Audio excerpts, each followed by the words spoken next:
नाम जप क्या है? नाम जप की बात जब भी आएगी तो मीराबाई के नाम को जरूर याद किया जाएगा, क्योंकि उन्होंने एक ही बात कही, एक ही नाम की रट लगाई रही, मेरे तो गिरिधर गोपाल दूसरो न कोई। और बस यही जपते जपते, कीर्तन करते करते, नाचते गाते उन्होंने श्री कृष्ण को पा लिया।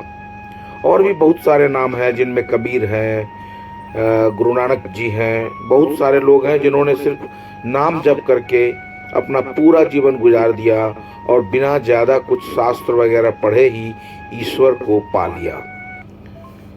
कलयुग केवल नाम आधारा, सुमरि सुमरि नर उतर ही पारा। तुलसीदास जी ने रामचरितमानस में यही कहा है। राम नाम लिखा हुआ पत्थर भी पानी में तैरता है और समुद्र के ऊपर इतना बड़ा पुल का निर्माण संभव हो पाता है। रावण की मृत्यु के बाद विभीषण राजा बनते हैं, लेकिन लंका में एक राक्षस वहां नहीं रहना चाहता है। वो रावण का मित्र था। वो विभीषण से उसे समुद्र पार भिजवाने को कहता है। विभीषण एक पत्ते पर कुछ लिखते हैं और मोड़कर उस राक्षस को देते हुए कहते हैं कि इसे मुट्ठी में रखकर बिना खोले हुए तुम समुद्र के ऊपर पैदल चलते हुए पार कर जाओगे। और वो सचमुच समुद्र पर पैदल चलते हुए पार करने लगता है। लेकिन उसे बहुत आश्चर्य होता है कि एक पत्ता पर कुछ लिखकर दे देने से मैं कैसे पानी के ऊपर चल पा रहा हूँ। बीच समुद्र में ही जिज्ञासावश वो उस पत्ते को खोलकर देख लेता है और उस पर राम लिखा देखकर उसके मन में संदेह उत्पन्न हो जाता है कि राम लिखने से कोई कैसे समुद्र पार कर जाएगा। ये झूठ है। विभीषण ने जरूर कोई और चाल चला होगा। और वो तुरंत डूब जाता है। राम के नाम पर संदेह नहीं करें, तभी पार उतर पाएंगे। नाम कैसे जपें? नाम पहले हम जिह्वा से जपना शुरू करते हैं, फिर नाम लिखकर और आंखों से देखकर, और उसके बाद फिर गले से आवाज निकालकर, और उसके बाद गले से भी नीचे उतरकर जब हृदय से नाम जप करने लग जाते हैं तो फिर ये अपने आप जप होने लगता है। हर धड़कन के साथ जप होने लगता है। कितना जप करें? देखिए, जप करने की कोई गिनती नहीं होनी चाहिए मेरे ख्याल से। लेकिन जब हम अपने व्यस्त कामों में समय निकाल कर जप करने बैठते हैं तो एक संकल्प के साथ बैठें कि कम से कम इतना करके ही उठेंगे। बस इसीलिए जरूरी है गिनती। अन्यथा प्रभु के नाम को जपने में गिनना कैसा? जब वो अपनी कृपा बिना गिने अनगिनत रूप में बरसा रहे हैं तो हम उनका नाम लेने में गिने क्यों? नाम जप का महत्व। एक बार नारद मुनि ने भगवान विष्णु से पूछा कि प्रभु, मैं आपके नाम का जप बराबर करता रहता हूँ, आपके नाम जप का क्या महत्व है, कृपा कर मुझे बताएं। प्रभु बोले, तुम मृत्युलोक में जाओ और एक कीड़े के सामने मेरा नाम बोलो। नारद जी ने ऐसा ही किया। एक कीड़े के सामने गए और बोले, नारायण नारायण। कीड़ा तुरंत मर गया। नारद जी हड़बड़ा गए, जाकर प्रभु को बताए। प्रभु ने कहा, कोई बात नहीं, इस बार एक तितली को जाकर मेरा नाम सुनाओ। नारद जी ने वही किया, लेकिन वो तितली भी मर गई। प्रभु ने फिर कहा, कोई बात नहीं, इस बार एक हिरण के बच्चे को जाकर मेरा नाम सुनाओ। नारद जी ने वही किया, लेकिन वो हिरण का बच्चा भी मर गया। नारद जी को बहुत तकलीफ हुई। वो जाकर प्रभु को बड़े दुखी मन से यह बात बताए। प्रभु ने फिर कहा, कोई बात नहीं, इस बार काशी नरेश के यहाँ जाओ, वहां नवजात शिशु का जन्मोत्सव चल रहा है, जाकर उस बच्चे के कान में मेरा नाम सुनाओ। अब की बार तो नारद जी इतना बड़ा रिस्क नहीं लेने जा रहे थे। उन्होंने साफ साफ कह दिया, प्रभु, आपके कहने पर मैं 3 बार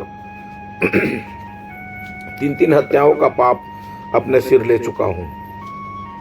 अब अगर उस बालक को कुछ हो गया तो मैं तो नहीं, मतलब क्या बताऊं। बस अब मुझे नहीं जानना है आपके नाम की महिमा, जाने दीजिए। आपकी क्या माया है, इन सब के पीछे आप जाने। लेकिन अब और कोई पाप मैं अपने सिर नहीं ले सकता। लेकिन प्रभु के पुनः आग्रह करने पर और विश्वास दिलाने पर कि कुछ नहीं होगा, वे काशी नरेश के घर गए। वहां जाकर उन्होंने डरते डरते उस बच्चे के कान में प्रभु का नाम दोहराया बच्चा मुस्कुरा उठा और बोला, आपका कोटि कोटि धन्यवाद ऋषिवर, जो आपने मुझे कीड़े के जीवन से मुक्ति दिला दी। फिर तितली, फिर हिरन, वो सब मैं ही तो था। प्रभु का नाम सुनाकर आपने मुझे मुक्ति दिलाई, तभी तो मुझे यह मानव शरीर मिला है, अन्यथा मैं तो अभी कीड़े की योनि में ही भटकता रहता। नारद जी उस नवजात शिशु के मुख से यह सुनकर मुस्कुरा उठे। उन्हें प्रभु के नाम की महिमा समझ में आ गई थी। नाम जप शुरू करते ही आपको परेशानियां घेरना शुरू कर देंगी, जान लें। या अचानक से बहुत ही ज्यादा धन संपदा आ जाएगी, ढेर सारी खुशियां आ जाएंगी, लेकिन आपको अपने मन को स्थिर रखना है और नाम जप करते रहना है। ना ही अचानक आई विपत्तियों से घबराएं और ना ही अत्यधिक धन मिल जाने से इतराकर नाम जपना भूल जाए, क्योंकि दोनों ही माया है। माया तो आपको घेरेगी ही, आप नाम जप करना नहीं छोड़िए। हमने कईयों को यह कहते सुना है कि जैसे ही भक्ति की ओर झुकते हैं, परेशानियां हमें जकड़ने लगती हैं। यही तो है बात, आप इसे ऐसे समझें। हमने जो पाप के फल भोगने हैं, हम वही भोगते हैं, कोई नई परेशानी नहीं होती है। लेकिन हम किसी गोबर भरे पात्र में खीर डालेंगे तो क्या वो खीर खाने लायक रहेगा? नहीं ना। तो भक्ति का फल रूपी खीर डालने के पहले पात्र से गोबर को बाहर कर, साफ कर, अच्छी तरह पानी से धोकर, तब उसमें खीर डालने से वो खाने लायक होगा। तो भाई साहब, वो जो पाप के फल से हमारा पात्र गोबर से भरा हुआ है, उसे बाहर निकाला जाता है। ऐसा कोई ढंग से समझाने वाला मिलता नहीं, और मिल भी जाए तो मेरा तर्क से भरा दिमाग इसे समझता नहीं। एक कहावत इसी पर बना है कि दिमाग में गोबर भरा है। इसीलिए बड़े बुजुर्गों ने इसे आसान भाषा में समझाने का प्रयास किया कि भगवान परीक्षा ले रहे हैं, धैर्य रखो। नाम जप करते समय काल भी आपका कुछ नहीं बिगाड़ सकता। मौत को भी आपके नाम जप करने तक रुकने का इंतजार करना पड़ेगा या वापस लौट जाना पड़ेगा। एक बार हनुमान जी जल्दी जल्दी राम जी की सभा में सम्मिलित होने जा रहे थे। रास्ते में नारद जी मिल गए। उन्होंने हनुमान जी से कहा कि सभा में आप जा तो रहे हैं, मगर आप मेरी एक बात मान सकेंगे तो मैं आपसे कहूं। हनुमान जी ने कहा, अवश्य मानेंगे, कहिए। तो नारद जी बोले कि आप सभा में जाकर सबको प्रणाम कीजिएगा, लेकिन वशिष्ठ मुनि को प्रणाम नहीं कीजिएगा। हनुमान जी ने कहा, ठीक है। और उन्होंने सभा में जाकर वैसा ही किया, सबको यथोचित प्रणाम किया और वशिष्ठ जी को प्रणाम नहीं किए। वशिष्ठ जी को बहुत अपमान का अनुभव हुआ। भरी सभा में उनका इस तरह का अपमान हुआ था। उस समय तो वे कुछ नहीं बोले, लेकिन सभा समाप्ति के बाद एकांत में उन्होंने राम जी से पूछा कि अगर कोई तुम्हारे गुरु का अपमान कर दे तो तुम क्या करोगे? राम जी ने तुरंत कहा कि वे उसका तुरंत वध कर देंगे। वशिष्ठ जी ने फिर पूछा, चाहे वो तुम्हारा कितना भी प्रिय हो? राम जी ने कहा, हाँ, चाहे वो मेरा कितना भी प्रिय हो, मैं उसका वध कर दूंगा। तब उन्होंने सभा वाली बात बताई कि हनुमान ने कैसे उनका निरादर किया था। अब राम तो वचनबद्ध हो चुके थे, चल पड़े तुरंत हनुमान का वध करने। जब हनुमान जी को पता चला तो वे एकदम से घबराकर अपनी माता अंजनी को सारी बात बताए कि राम जी निकल पड़े हैं उनको मारने। उनकी माता ने उन्हें कहा, तुम जाकर नदी किनारे स्नान करके शांति से बैठकर राम नाम का जप शुरू कर दो। हनुमान जी ने वही किया। इधर राम जी और वशिष्ठ जी के पीछे पीछे भारी भीड़ चलते हुए नदी किनारे पहुंच गए। सब लोग देखने चाह रहे थे भाई कि राम जी मारेंगे हनुमान जी को, लेकिन सबने देखा हनुमान जी नदी के तट पर बैठकर राम राम जप रहे हैं, जिससे हनुमान जी के चारों ओर एक गोलाकार वृत्त के रूप में सुरक्षा कवच बन गया है। अब राम जी का बाण भी हनुमान जी को छू नहीं सकता था। राम जी ने वशिष्ठ मुनि के सामने अपनी अक्षमता व्यक्त की, क्योंकि राम नाम के सुरक्षा कवच को खुद राम भी नहीं भेज सकते हैं, काल की तो बात ही क्या है। तभी वशिष्ठ जी को भान हो गया कि यह प्रभु की माया है, उनके स्वयं के अहंकार को तोड़ने के लिए। तो जान लीजिए, राम से बड़ा राम का नाम, नाम जप यही है। प्रभु कहते हैं, तुम देह का कष्ट और धन की चिंता छोड़ दो, मेरे ऊपर छोड़ दो, तुम सिर्फ नाम जप करते रहो, काम करते रहो, नाम जपते रहो, श्रीमन गोविंद गोपाल गाते रहो मनवा गोविंद गोपाल गाते रहो। प्रभु कहते हैं तुम नाम जपते रहो, बस एक एक बार का जपा हुआ नाम का हिसाब होगा, एक नाम भी मिथ्या नहीं जाएगा। एक साहूकार हमेशा पैसे जोड़ने में लगा रहता था, भगवान का नाम एक बार भी नहीं लेता था, जबकि उसके पास हर तरह की सुख सुविधा थी। ये देखकर नारद जी एक बार उसके पास गए और उसको बोले कि कभी नारायण का नाम भी जप लिया करो, ये सब कुछ तो उन्हीं का दिया हुआ है। लेकिन उसने पूछा क्या फायदा होगा, सो बताओ। अब नारद जी ने बहुत समझाया कि सब उन्हीं का दिया हुआ है, बस तुम एक बार भी प्रभु का नाम ले लिया करो। मगर वो नहीं माना, तो नारद जी बहुत क्रोधित हो गए और जबरदस्ती उसको गला दबाने लगे। तो वो घबरा कर एक बार नारायण बोल दिया। नारद जी ने उसको छोड़ते हुए कहा, देखना इस एक बार नारायण बोलने का मोल क्या होता है, तुम अभी नहीं समझ पाओगे। इतना कहकर नारद जी चले गए। अब कुछ दिन बाद उस सेठ की मृत्यु हो गई। उसे जब यमराज के सामने पेश किया गया तो उसे नरक भेजने का आदेश हुआ। तो अचानक उसे याद आया, अरे उसने यमराज से कहा कि पहले मेरा मोल दीजिए, एक बार मैंने नारायण का नाम लिया है, उसका मोल निकालिए, फिर नरक जाऊंगा। अब एक बार नारायण नाम जप करने का क्या मोल होगा, बड़े असमंजस में पड़ गए सब लोग। वे ब्रह्मा जी के पास ले गए, वहां नारद जी भी थे। सेठ उसको देखते हुए चिल्ला उठा, यही है, इसी ने कहा था एक बार नारायण बोलने का मोल समय पर पता चलेगा। अब तो बड़ी मुश्किल हो गई, कितना मोल दिया जाए भाई, कुछ समझ में नहीं आ रहा था किसी को। सब मिलकर शिव जी के पास गए। शिव जी ने कहा एक बार नारायण बोलने का मोल तो स्वयं नारायण ही बता सकते हैं। तो सब मिलकर चले नारायण के पास। नारायण देखकर मुस्कुरा दिए। उन्होंने कहा कि एक बार नारायण नाम जपने का मोल अब हम क्या बताएं, ये सेठ तो ब्रह्मा विष्णु और महेश तीनों से मिल लिया और अब वैकुंठ धाम में आ गया। मैं तो यही कहूंगा कि इसे मेरी गोद में स्थान दे दो। तो एक बार बोला गया था, एक बार का जपा हुआ नाम का फल, बताइए जरा, एक बार नाम जपने का भी इतना बड़ा फल है। आप सब लोग तो जानते ही होंगे तुलसीदास जी के बारे में। तुलसीदास जी की पत्नी थी रत्ना देवी। तुलसीदास उनसे बेहद प्रेम करते थे, इतना प्रेम करते थे कि उनको मायके भी नहीं जाने देते थे। लेकिन सावन महीने में भाई आकर उनको विदा करा कर ले गए, ऐसा ही विधि था पहले। लेकिन 2 दिन के बाद ही तुलसीदास जी से रहा नहीं गया और वे चल पड़े अपने ससुराल अपनी पत्नी से मिलने। रात्रि का समय, घनघोर बारिश, चारों तरफ पानी ही पानी, खूब अंधेरा, कभी कभी बिजली चमकती थी। तुलसीदास जी का ससुराल का गांव पानी में डूबा हुआ था। लोग बाग छत पर टेंट वगैरह लगाकर शरण लिए हुए थे। तुलसीदास जी इधर उधर कुछ ढूंढ रहे थे, तभी बिजली चमकी और उन्हें लकड़ी का एक पटरा दिखा जो बहता हुआ उनके पास ही आ गया।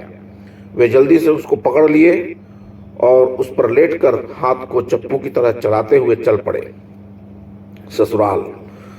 वहां पहुंचकर देखा नीचे पानी भरा हुआ है, सभी लोग छत पर हैं। घर के चारों तरफ घूम गए, ऊपर जाने का कोई रास्ता नहीं दिखा। तभी बिजली की चमक में उन्हें एक रस्सी लटकती हुई दिखी। वे उसी को पकड़कर ऊपर पहुंच गए और रत्ना देवी को जगाया। जब उन्होंने जाना कि कैसे कैसे तुलसीदास जी वहां पहुंचे तो वो घबरा गईं और नीचे झांकने लगीं। वहां रस्सी की बजाय एक मोटा सांप दीवार से चिपका हुआ था और नीचे एक मुर्दा तैर रहा था जिसे तुलसीदास जी ने नाव समझ लिया था।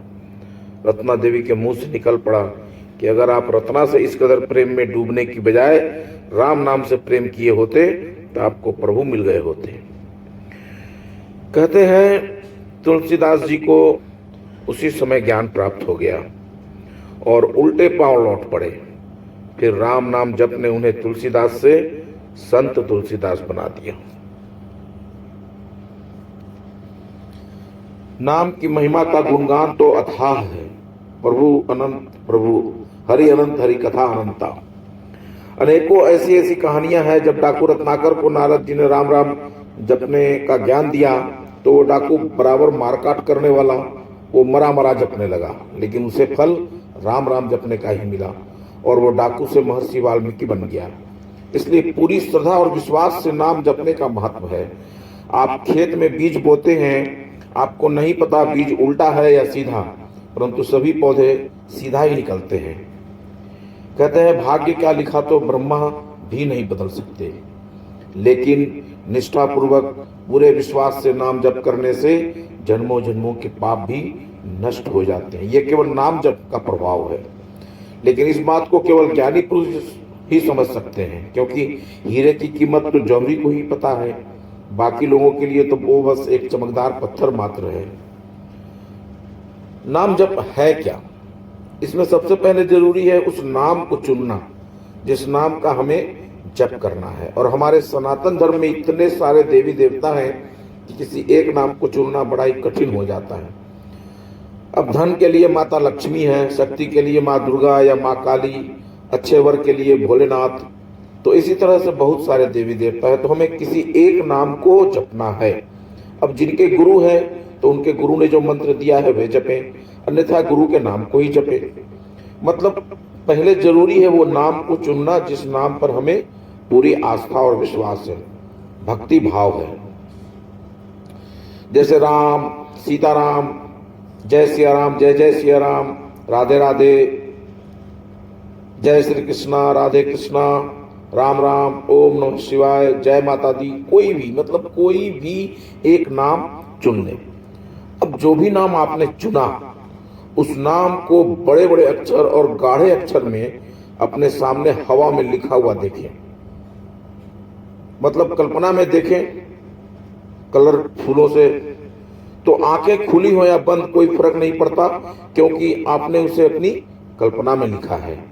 तो बस उस नाम को अपनी आंखों के सामने हमेशा देखते हुए महसूस करें और मनी मन से जपते रहें। मतलब कुछ भी काम करते रहें तो मनी मन ये जाप आपका चलता रहे। मन भटकेगा लेकिन फिर खींच कर उसे वापस लाना है। नाम जपने में क्रम टूटेगा मगर फिर उसे नए सिरे से जपना शुरू कर देना है। शुरू में थोड़ी दिक्कत आएगी मगर कुछ ही समय में आप सेट कर जाएंगे। जैसे कार या बाइक चलाते समय शुरू में बहुत ध्यान रखना पड़ता है, बाद में आप अभ्यस्त हो जाते हैं। अब जैसे अगर सामने ब्रेकर आ जाए तो आप क्या करेंगे? पहले एक्सीलरेटर कम करेंगे, क्लच दबाएंगे, गियर बदलेंगे, फिर ब्रेक लगाएंगे। लेकिन सीखने के समय कभी कभी ये क्रम आपसे आगे पीछे कर देते हैं। बाद में एक्सपर्ट हो जाने पर कब ब्रेकर आया और कब चला गया, आपने कैसे सभी क्रिया को क्रमानुसार कर दिया, आपको पता ही नहीं चला। वैसे ही नाम जप में आपको प्रैक्टिस कर करके एक्सपर्ट हो जाना है। तो जय श्री कृष्णा। हरिओम हरिओम हरिओम।